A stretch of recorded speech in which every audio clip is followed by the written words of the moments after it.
Evangelho de Marcos, capítulo número 2.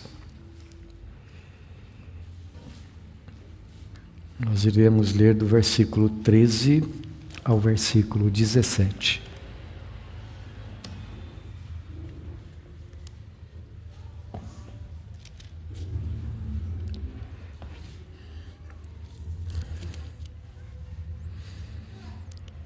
De novo, saiu Jesus para junto do mar, e toda a multidão vinha ao seu encontro, e ele os ensinava.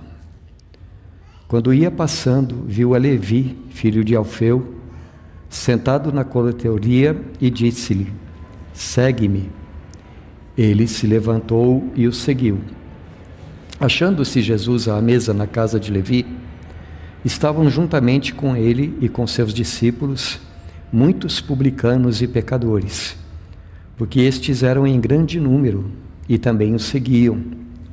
Os escribas dos fariseus, vendo-o comer em companhia dos pecadores e publicanos, perguntavam aos discípulos dele: "Por que come e bebe ele com os publicanos e pecadores?"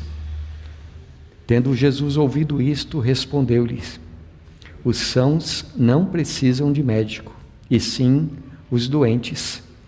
Não vim chamar justos, e sim pecadores." Até aqui, meus irmãos. Os três evangelhos sinóticos, quer dizer Mateus, Marcos e Lucas, todos eles colocam a vocação de Levi logo depois da cura do paralítico de Cafarnaum. Nós conhecemos Levi mais pelo segundo nome dele, que é Mateus, um dos 12 apóstolos do Senhor Jesus. E nós o conhecemos mais por Mateus, porque ele é o autor do primeiro evangelho que nós temos aqui em nossas Bíblias. A utilização de mais de um nome era uma coisa muito comum nos tempos bíblicos. A gente vê na própria Bíblia, este fato de que muitas pessoas, às vezes elas próprias acrescentavam um nome a mais a si mesmas.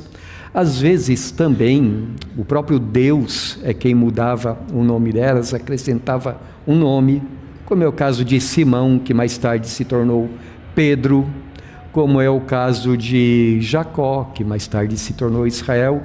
Então não é para nós uma coisa estranha o fato de que Levi também é chamado Mateus. Marcos nos conta que depois que Jesus curou aquele paralítico, Jesus mais uma vez saiu para os lados do mar. Cafarnaum era uma cidade litorânea do Mar da Galileia, e Jesus então ele saiu ali e ele começou a ensinar novamente. Na medida em que Jesus caminhava, que era outra coisa muito comum naqueles dias, as pessoas iam ouvindo os rabinos, os seus mestres, no ensino que eles tinham para transmitir. E havia ali perto do lugar onde Jesus estava passando e ensinando, havia um posto de cobrança de impostos. Mais exatamente era um lugar de cobrança de pedágios. E havia ali na coletoria dos impostos um homem chamado Levi. À medida em que Jesus passa, ele vê Levi ali assentado para receber os impostos e ele lhe diz: "Segue-me." Nós sabemos, meus irmãos, que os coletores de impostos, chamados publicanos no Novo Testamento, eram tidos como pecadores. E isto porque, antes de tudo, eles trabalhavam para governos invasores, trabalhavam para governos opressores do povo judeu. No caso aqui, o governador daquela região toda da Galileia era um homem chamado Herodes Antipas, que, por sua vez, era filho de um homem chamado Herodes o Grande, que foi aquele homem que nos dias em que Jesus nasceu, mandou matar todas as criancinhas da Judéia, porque ele queria com isso matar o próprio Senhor Jesus. E além de serem pessoas assim que trabalhavam para esse governo opressor, frequentemente eles eram tidos como pessoas corruptas, pessoas que cobravam mais do que o devido, que enriqueciam por causa disso. E então eles eram assim odiados pelo povo em geral, mas eles eram muito mais odiados ainda pelos escribas dos fariseus, ou pelos escribas e fariseus também, porque nem todo escriba era fariseu, mas eles eram odiados. Então Jesus passa por Levi e o convida para ser seu discípulo. Mais tarde Lucas vai dizer que naquele mesmo dia que acontece esse banquete aqui, essa refeição aqui, melhor dizendo, na casa de Levi, e a casa fica cheia de gente, cheia de outros publicanos e outros pecadores também. Os irmãos já devem ter observado que na Bíblia os publicanos e pecadores estão sempre na mesma frase. Ora é publicanos e pecadores, ora é pecadores e publicanos, né? Porque para eles era a mesma coisa. E então os fariseus, os escribas dos fariseus, que já na história anterior já tinham começado a guardar no seu coração desavenças contra Jesus, eles perguntam para os discípulos: por que ele come e bebe com pecadores? Mas Jesus escuta a conversa e ele mesmo responde dizendo: os sãos não precisam de médico, e sim os doentes. Não vim chamar justos, e sim pecadores. Se Jesus diz eu vim, é porque antes ele não estava, ele precisou chegar. E no Evangelho de João especialmente, Jesus fala de onde ele veio. Ele diz que veio da casa do Pai Celestial. Ele veio a esse mundo. E ele veio a esse mundo com que finalidade? Ele explica muito claramente que ele veio para os pecadores. Hoje, meus irmãos, então, nós iremos concentrar a nossa atenção nessa resposta que Jesus dá aos escribas e fariseus. Primeiro, queremos destacar isto: Jesus veio para chamar pecadores. Colocando de outra maneira, Jesus veio para chamar a mim e a vocês, porque nós somos pecadores. Colocando de uma maneira mais clara ainda, nós vemos o chamado de Jesus para todos os seres humanos na maneira como nós vemos os relatos dos discípulos dele, que são chamados por ele no Evangelho. Então, nós já lemos e já meditamos a respeito do chamado de Simão Pedro, a respeito do seu irmão André, de Tiago e João. E de acordo com o Evangelho de João, a uma altura dessas, Jesus também já havia chamado Natanael e Filipe, e depois é que vem a vocação de Levi também. Agora, vocês devem ter reparado, assim, a discrepância, a diferença entre essas pessoas que Jesus está chamando aqui. Pedro, Tiago, João, André, eles eram pescadores. Jesus vai até eles então e diz: venham após mim que eu farei de vocês pescadores de homens. Filipe e Natanael, que são chamados lá, segundo o Evangelho de João, nesse intervalo aqui, nós não sabemos qual era a profissão deles, mas nós sabemos que eram homens devotos, porque conheciam bastante o Antigo Testamento e estavam esperando a chegada do Messias. Então, quando Jesus aparece, eles começam a já comentar uns com os outros: esse deve ser o Cristo. Mas aqui, o Senhor Jesus chama uma pessoa completamente diferente. Ele chama Levi, um publicano, isto é, um cobrador de impostos. Uma categoria de gente tão odiada pelos escribas e fariseus, que frequentemente eram pessoas de má fama perante eles. Entre outras coisas, porque eles eram cobradores de impostos. Eram funcionários públicos, de reis opressores dos judeus. Também eles eram conhecidos por serem gente corrupta. Cobravam além daquilo que a lei estabelecia. Confiscavam mercadorias. Você já deve ter visto isso em algum filme, não é? Os fiscais do imposto, quando pegam alguém, ou fiscais dos transportes, e levam aquilo para casa, porque aquilo era uma mercadoria proibida. Também eram pessoas que se deixavam subornar, e por causa disso, eram pessoas ricas às custas do povo oprimido. Além disso, os publicanos, eles tinham contato com os estrangeiros. E isso fazia deles, de acordo com a lei dos escribas e fariseus, gente cerimonialmente impura. Isto é, eles não podiam ter contato com a classe sacerdotal, com os líderes religiosos, porque ali no Mar da Galileia frequentemente era a rota de comércio entre a Europa e a África também. Até mesmo um escritor grego chamado Luciano, ele escreveu assim a respeito dos publicanos: são pessoas, juntamente com os adúlteros, os estelionatários, os aduladores e os impostores. Para vocês terem uma ideia da má fama que essas pessoas tinham. Aliás, você já ficou bravo com algum funcionário público corrupto? Você já viu esse tipo de coisa? E como é que você sente no coração a respeito disso? Pois é, Jesus passa por aquele homem que, religiosamente falando, eram fora da lei, que, espiritualmente falando, estava tão longe dos padrões de Deus, embora ele trabalhasse de acordo com as leis romanas. E Jesus, então, vem até este homem e chama para segui-lo. Agora, quando os fariseus olham, aliás, para os fariseus, quem é que podia se enquadrar no padrão de santidade deles? Quem é que, fora eles, não era pecador, não é? Mas como diz a antiga aliança, meus irmãos, e também a nova, não existe na vida humana nenhum justo, nenhum sequer. Seja uma pessoa um publicano, seja um devoto religioso, seja um pescador, todos somos pecadores e todos destituídos da glória de Deus. Mas só que os escribas, eles não conseguiam entender uma coisa dessas, porque na visão deles, eles eram pessoas justas, enquanto que os demais eram pecadores. E agora aparece alguém que se diz um mestre da lei. Mais do que isso, ele diz que tem autoridade para perdoar pecados. E com que tipo de gente ele anda?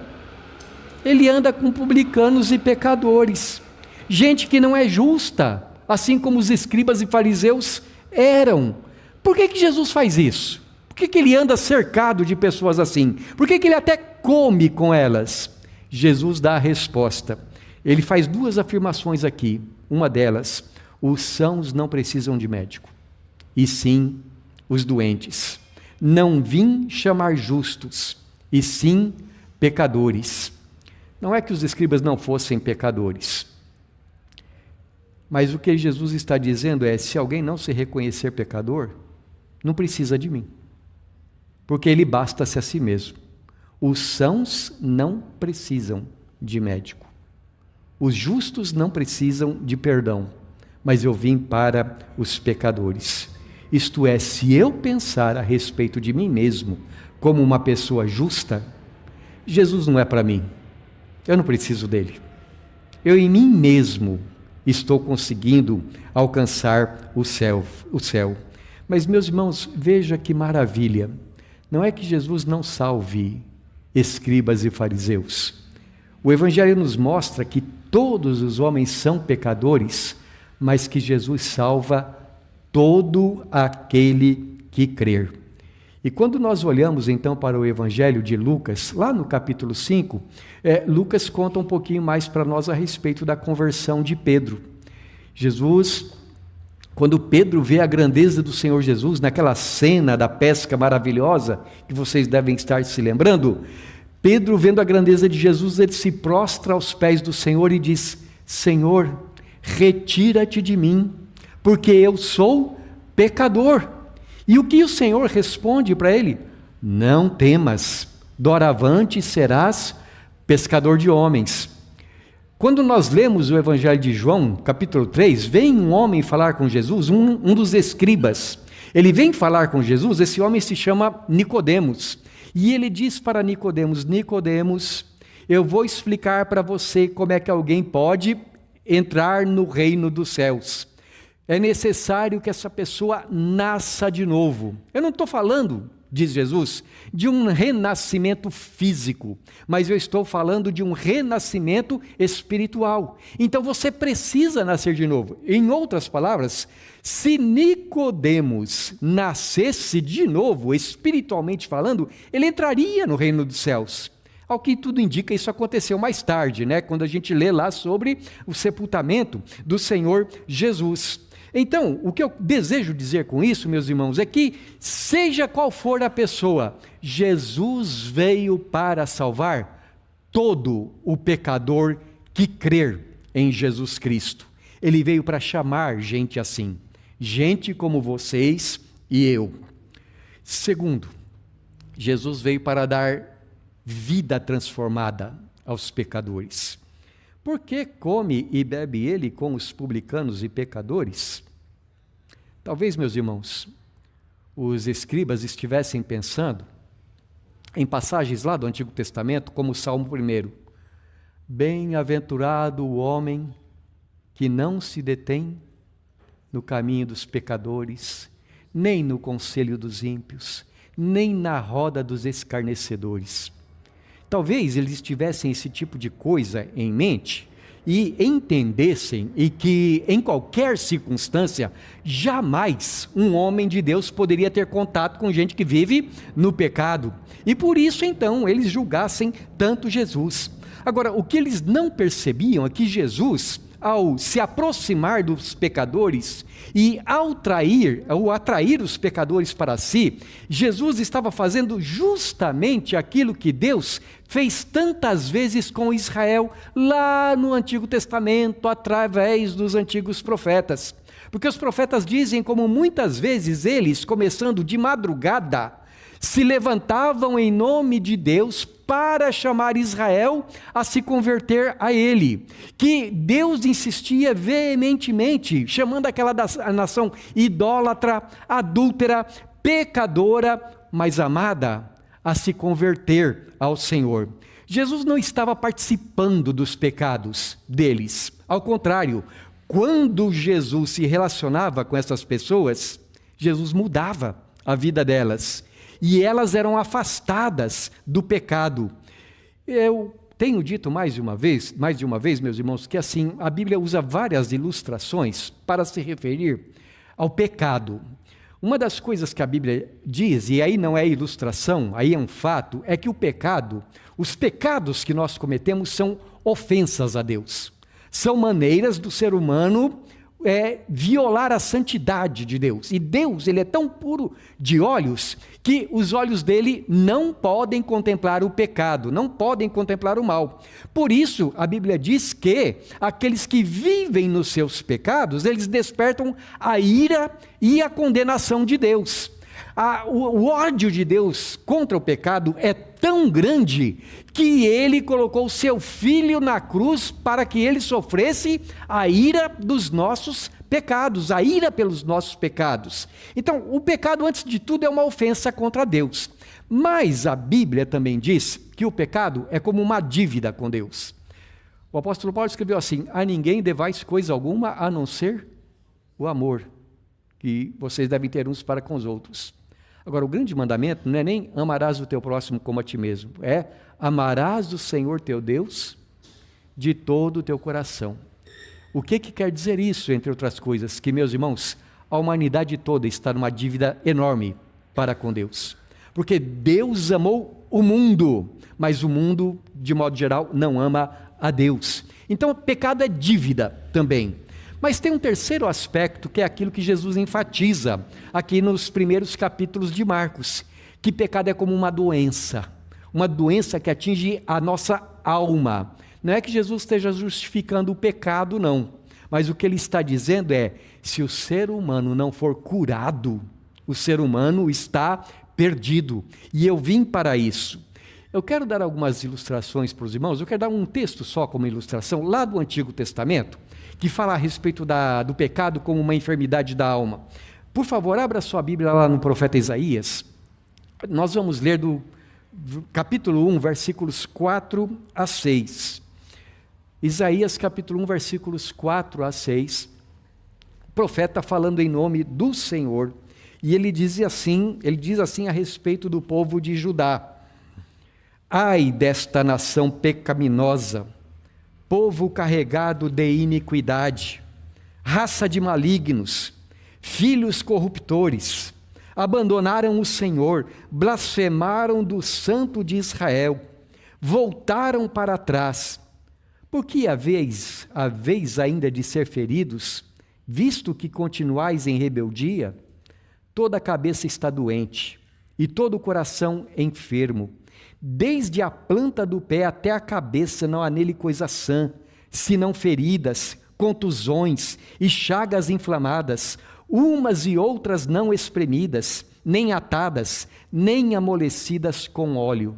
A maneira como Deus descreve aqui o fato de que Israel vivia no pecado é: desde a planta do pé até o último fio de cabelo não tem nada são em vocês.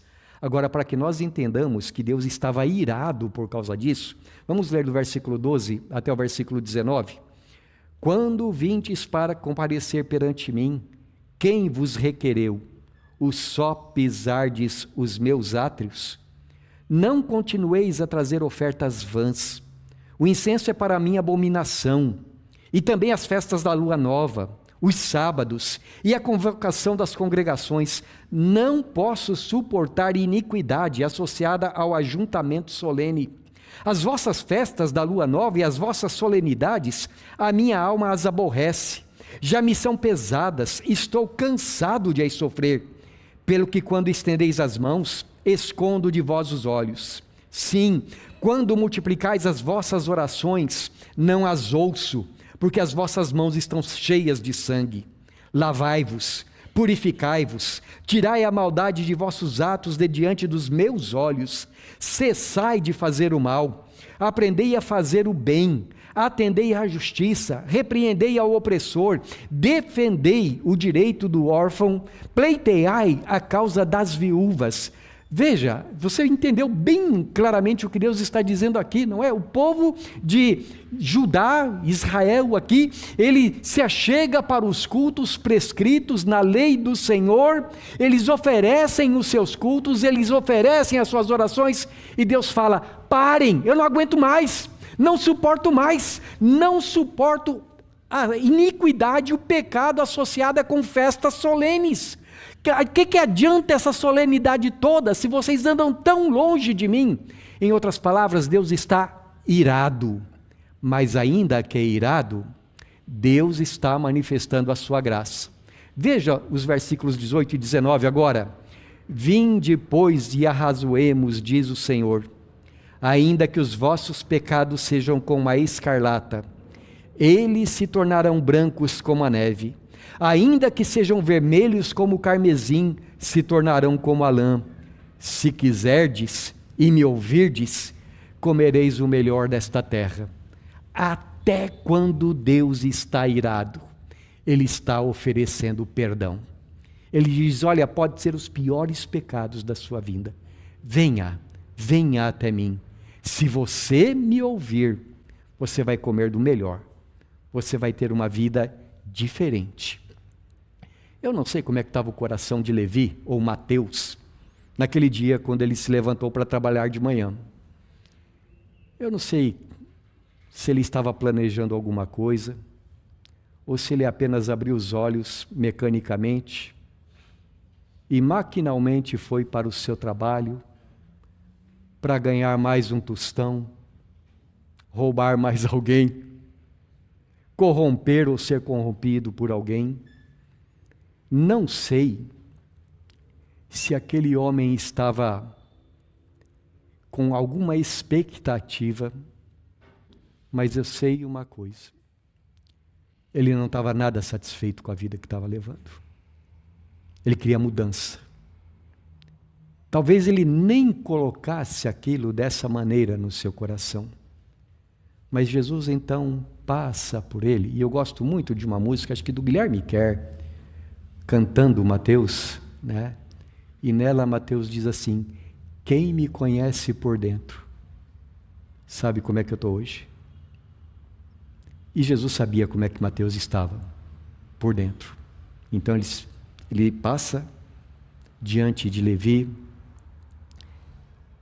e diz: segue-me. Houve um homem muito sábio que disse assim, mais ou menos assim: no coração de cada ser humano existe um vazio em forma de Deus. E ninguém pode preencher esse vazio. Somente em Deus o nosso coração pode descansar. Dinheiro não preenchia o vazio do coração de Mateus. Posição social. Nada, meus irmãos, nesse mundo pode preencher o lugar do coração de Deus. Nem amigos, nem namoros, nem cônjuges, nem posição social. Só Deus pode preencher esse vazio.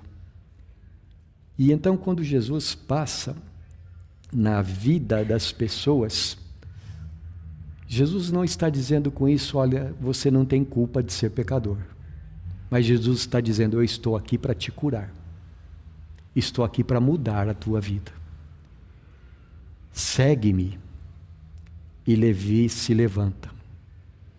Deixa tudo e passa a seguir a Jesus. Eu tenho comigo que não foi a primeira vez que Mateus ou Levi escutou Jesus falar. Porque lá em Atos capítulo 1, quando os demais apóstolos, quando os apóstolos estão falando sobre a condição para ser alguém apóstolo, eles dizem que deveria ser alguém que acompanhou Jesus, ou ouviu os ensinamentos de Jesus, desde os primeiros dias, quando Jesus foi batizado por João. E então, provavelmente, Mateus já havia ouvido Jesus falar várias vezes. Só que até aquele momento, Jesus ainda não tinha chamado ele. E naquele momento ainda, nenhum deles, dos discípulos de Jesus, ainda tinha sido designado apóstolo. Mas eu sei de uma coisa: no dia em que Jesus falou com ele, o coração de Mateus já estava preparado para largar tudo e seguir o Senhor. Lucas enfatiza que ele abandonou a coletoria e aí ele passou a seguir o Senhor Jesus. As coisas antigas Mateus ou Levi não faria mais. Agora ele seria uma pessoa que teria uma vida diferente. Por isso, Marcos logo diz para nós que Jesus estava à mesa, comendo e bebendo com pecadores e publicanos. E isso nos leva a um terceiro aspecto.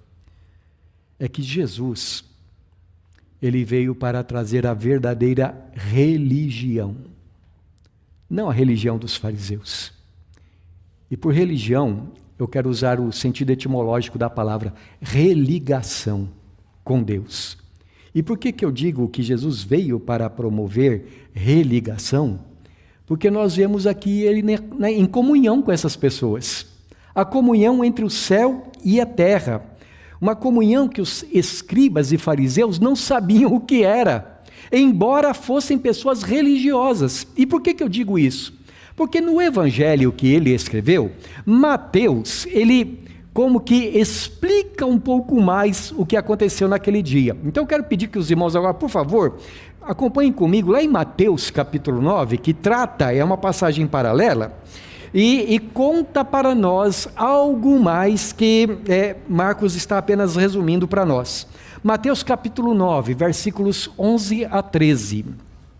E está escrito assim: ora, vendo isto, os fariseus perguntavam aos discípulos: por que come vosso mestre com os publicanos e pecadores? Mas Jesus, ouvindo, disse: os sãos não precisam de médico, e sim os doentes. Ide, porém, e aprendei o que significa: misericórdia quero, e não holocaustos, pois não vim chamar justos, e sim pecadores ao arrependimento. No versículo de número 13, meus irmãos, o Senhor Jesus está citando o profeta Oséias. Aliás, mais tarde, aqui nesse mesmo evangelho de Mateus, Jesus, quando falando a respeito do sábado, mais uma vez ele cita a mesma passagem de Oséias capítulo 6. Em Oséias capítulo 6, Deus diz assim: misericórdia quero e conhecimento de Deus, mais do que holocaustos. Veja, os escribas, eles conheciam a letra da lei, mas eles não sabiam o que Deus queria. Eles sabiam o que a Bíblia dizia, mas não estavam nem perto do coração de Deus. Então, quando Jesus está ali comendo com publicanos e pecadores, a misericórdia é a última coisa que passa na mente deles. Antes, o que passa na mente deles é a atitude de condenação. Em outras palavras, fariseus, diz Jesus, vocês precisam aprender o que Deus quer. Vocês precisam ir e aprender. O texto de Lucas nos traz ainda mais um detalhe. Eu gostaria de ler com vocês Lucas agora, então, capítulo 5, versículos 27 a 29.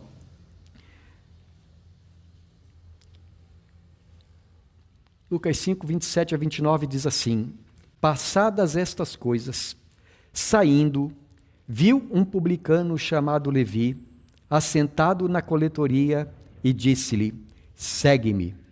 Então ele se levantou e, deixando tudo, o seguiu. Então lhe ofereceu Levi um grande banquete em sua casa, e numerosos publicanos e outros estavam com eles à mesa. Alguém já disse que Levi foi o primeiro missionário da história da igreja, né? Porque logo no primeiro dia ele já encheu a casa dele de gente. Quando a gente lê esse texto, a gente percebe que Levi, diferente de Pedro deveria morar numa casa bem humilde, que facilmente ficava lotada, mas Levi tinha uma casa grande, e ele tinha condições de oferecer um banquete. Então ele oferece um banquete para Jesus, e chama os seus amigos de antiga profissão para estarem lá. A casa se enche de publicanos e pecadores. Quando a gente lê essa palavra pecadores em outros lugares, quando, por exemplo, fala de uma mulher pecadora, a gente sabe do que se trata. Pecadores eram pessoas assim que, pelo seu modo de vida, não eram aceitas, não poderiam ser aceitas para estar no meio das pessoas santas, não é?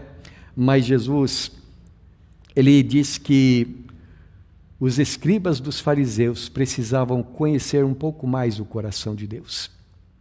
Por que eu como e bebo com pecadores? Porque o que Deus quer é misericórdia. Deus não fica tão contente com sacrifícios, festas solenes e outras coisas que tais, do que ver um coração próximo do coração de Deus. E então, o Senhor Jesus estava ali para comer com eles, com os pecadores. Você sabe que tanto na antiguidade, até nos dias de hoje, comer com alguém é um símbolo de comunhão. É você receber em casa um ato de fraternidade. Tanto que Jesus, lá em Apocalipse 3:20, ele faz uma promessa: eis que estou à porta e bato. Se alguém ouvir a minha voz e abrir a porta, entrarei em sua casa, com ele cearei e ele comigo. Mateus abriu as portas da casa dele para Jesus, e Jesus entrou. Jesus não ficou dizendo: mas você é um pecador. Não, Jesus veio justamente para salvar pessoas como Mateus.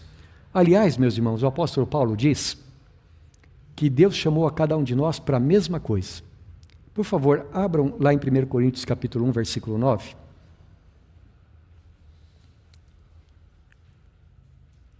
Fiel é Deus, pelo qual fostes chamados à comunhão de seu Filho Jesus Cristo, nosso Senhor. Eu quero destacar essa palavra, comunhão. Você foi chamado para a comunhão com Jesus. Parece que Levi, meus irmãos, ele não era uma pessoa de falar muito sobre si mesmo. Você percebe lá no texto de Mateus, ele não diz que foi na casa dele.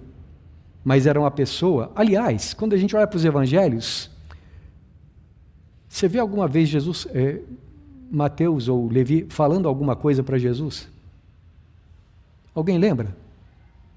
Nem eu. Parece que nos evangelhos, Mateus, entre os 12, diferente de Pedro, fosse que mais ficasse quieto Ele não tem muita coisa para falar sobre si, ele nem diz que foi na casa dele. Mas uma coisa ele faz. Ele começa a construir pontes entre Jesus e outras pessoas. Ele não está preocupado em divulgar-se a si mesmo, mas ele quer divulgar Jesus. E Mateus está com o coração tão alegre, tão despreendido, que ele enche a casa dele de gente para conhecer o Senhor. Jesus entrou na casa de Levi. Daquele dia em diante, onde quer que Jesus fosse, Levi era um dos que futuramente viria a ser um apóstolo. Onde quer que ele fosse, que Jesus fosse, Levi estava junto. Se Jesus atravessasse o mar da Galileia, Levi estava lá. Se Jesus estivesse falando diante de uma multidão, lá estava Levi. Se Jesus curasse alguém, Levi estava vendo. Muitos anos mais tarde, já com idade avançada, cumprindo o mandamento do Senhor Jesus, Levi, então, começou a trazer à sua mente todas as coisas que Jesus tinha feito. Todas as coisas que ele viu Jesus ensinar. E aí Levi escreveu, por exemplo, o Sermão do Monte. Levi falou a respeito dos fundamentos da igreja. Eu edificarei a minha igreja, disse o Senhor, e as portas do inferno não prevalecerão contra ela. Levi falou a respeito da necessidade de conversão diária de cada um de nós, porque cada um de nós a cada dia precisa ser uma criancinha, porque senão não verá o reino de Deus. Levi também falou a respeito do valor do perdão. E talvez ele tenha sido o homem que mais falou a respeito do perdão, porque ele sabia de perto o que era isso. Quando ninguém mais queria saber dele, Jesus vem a ele e diz: segue-me. Eu quero voltar algumas páginas das nossas Bíblias com os irmãos e ver aquilo que Levi escreveu, lá no último capítulo do seu Evangelho, capítulo 28, versículos 18 a 20.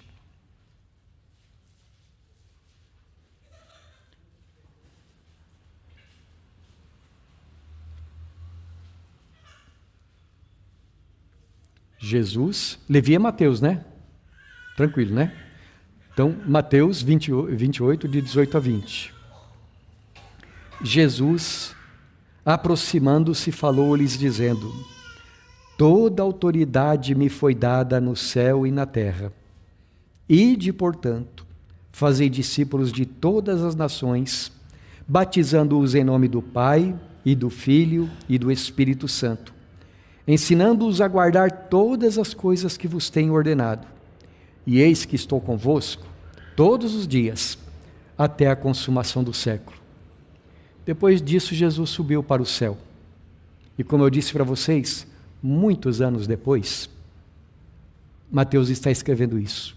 O que eu quero destacar, meus irmãos, é que quando Mateus escreve isso, ele sabia de experiência própria a promessa de Jesus: eis que estou convosco todos os dias. Se ele não conhecesse isso, ele não teria escrito. Se não fosse a experiência da vida dele, ele nada teria para contar. Mas ele sabia que, embora Jesus voltou para o céu, Jesus estava com ele. Vamos tirar algumas aplicações então para as nossas vidas. Porque ao contar essa história para nós, Marcos está contando para que Jesus veio. E a primeira coisa que ele diz é que Jesus veio para pecadores. Quero dizer, para pessoas que se reconhecem pecadoras. Pessoas que entendem as suas próprias iniquidades. Ele não veio para gente que se julga justa, mas para pessoas que olham para si mesmas e dizem que se não for a misericórdia de Deus na vida dela, elas estão perdidas. Então a primeira coisa que eu preciso fazer, a primeira coisa que cada um de nós precisa fazer a cada dia é reconhecer quem nós somos. Nós não temos o direito de dizer que nós somos justos em nós mesmos, a não ser pela graça de Jesus na nossa vida. Eu tenho que entender que o pecado é uma doença da alma, e que se Jesus não curar, se Jesus não trabalhar na minha vida, eu estou perdido. Então, não devo ser em primeiro lugar uma pessoa meramente religiosa. É claro que religião é uma coisa muito boa, meus irmãos. A nossa denominação, por exemplo, é uma igreja boa, assim como as outras igrejas verdadeiras também. Mas não é porque eu sou presbiteriano, reformado, conservador, evangélico, e o que mais que diz a nossa história, a nossa doutrina, não é por causa disso que eu vou para o céu. Porque uma pessoa pode ser alguém que conhece profundamente a Bíblia, mas se ela for uma pessoa que não conhece Deus, o coração de Deus, ela está perdida ainda. Então ela precisa aprender o que significa misericórdia quero, e não sacrifícios. Essa é a primeira coisa. Segunda, o fato de nós sermos pecadores não significa que Jesus quer que continuemos no pecado. Ao contrário, Ele quer que a cada dia nós andemos em novidade de vida.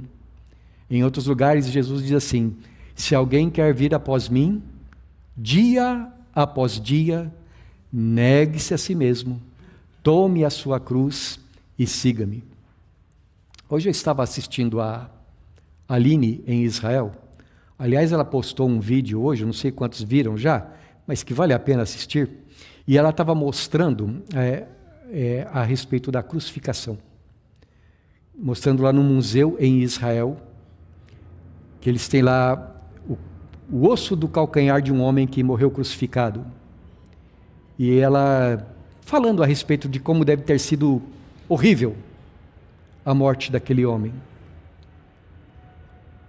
Morte, ou melhor, cruz, meus irmãos, é morte. Quando Jesus falou a respeito de tomar a cruz, eu acho que era uma coisa muito comum para os israelitas, de vez em quando verem um homem levando a sua cruz. Porque aquele homem daqui a pouco iria ser executado. Então, quando Jesus, eu fiquei pensando, meu Deus do céu, que coisa horrível deve ser alguém crucificado. Quanto sofrimento. Mas você reparou que essa é a figura que Jesus usa para dizer assim, olha, você precisa morrer para si mesmo a fim de me seguir. Então Jesus diz, segue-me. E sabe o que Levi faz, o Mateus faz? Ele levanta e ele larga a sua fonte de renda para lá. Agora ele vai viver de outra maneira. Porque aquela fonte de renda era desonesta, era corrupta. Aquilo não era o tipo de vida que agradava a Deus. Então eu preciso, a cada dia, seguir Jesus em primeiro lugar. Terceiro, Jesus nos chama para comer e beber com Ele. Isto é, para ter comunhão com Ele. E isso, meus irmãos, está bem ao nosso alcance. Porque Mateus não escreveu assim, que a promessa de Jesus é essa, e eis que estou convosco todos os dias, até a consumação dos séculos. Ora, se Jesus está conosco todos os dias, se nós podemos seguir Jesus todos os dias, então todo dia é dia de desfrutar comunhão com Ele, de estar na sua presença, de ouvir seus ensinamentos, ouvir a voz do seu Espírito Santo na sua palavra. Quando Jesus vier, a nossa comunhão com Ele será eterna, mas enquanto Ele não vem, a comunhão é aqui também.